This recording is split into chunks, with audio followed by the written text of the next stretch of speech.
Before I get started, let me just say happy and blessed birthday to my wife, Kimberly.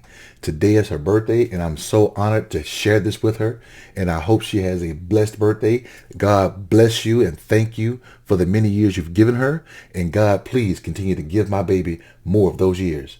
Thank you. Happy birthday, baby. I love you. Sadly, it seems that the Republicans just won't be like Elsa and Let it go, let it go, turn away and slam the door. And the reason why I say that is because after the Hur report came out, the special prosecutor's report into Biden's mishandling of classified information, they still want to keep the investigation open, despite lack of evidence. This morning, the investigation is stalled.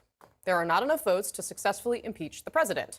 And the reason why they want to keep the investigation open and not actually try to impeach Biden is not just because of the lack of the votes. It's because But Republicans fear ending their inquiry would essentially clear Biden of any wrongdoing. And that's a political message they don't want to send heading into the November election. But the truth is this.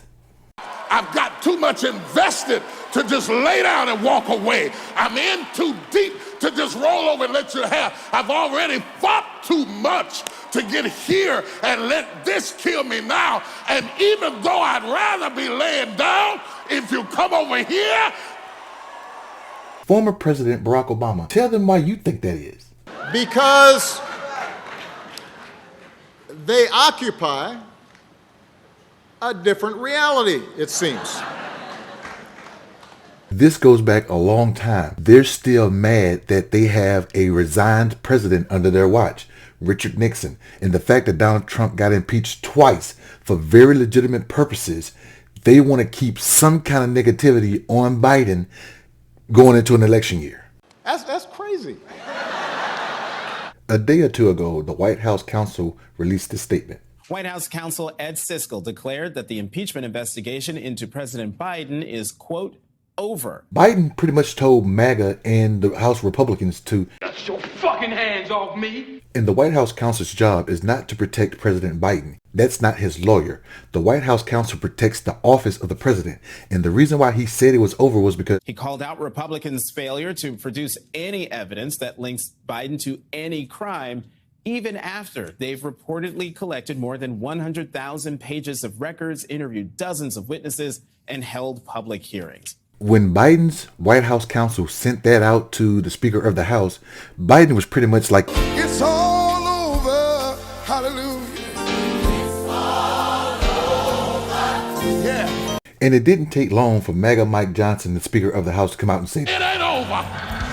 It ain't over. It ain't over. and one of the reasons why it's not over is not because the evidence is just so overwhelming. It's because I've been so busy with all my other responsibilities, I have not been able to take the time to do the deep dive in the evidence. That's crazy. Now, I'm not saying you have to stop everything you're doing and solely focus on impeaching the president. Impeaching the president is very important, and it should be more of a front burner issue if he really did some wrong things. Basically, what Mike Johnson just said was, He's tired, but he's chasing them anyway. and what he really meant was, Wish I had started earlier. if you got the facts, and the facts are alarming, as you've stated, These facts are alarming. They're alarming to the American people. They're alarming to us. why don't you just impeach the man as soon as possible and get it over with? But you don't have the evidence. And your constituents, your MAGA Republicans, they want an impeachment before the election. I wish I didn't have to do this, but because of where I am, I'm in too deep to come out now. What do you think?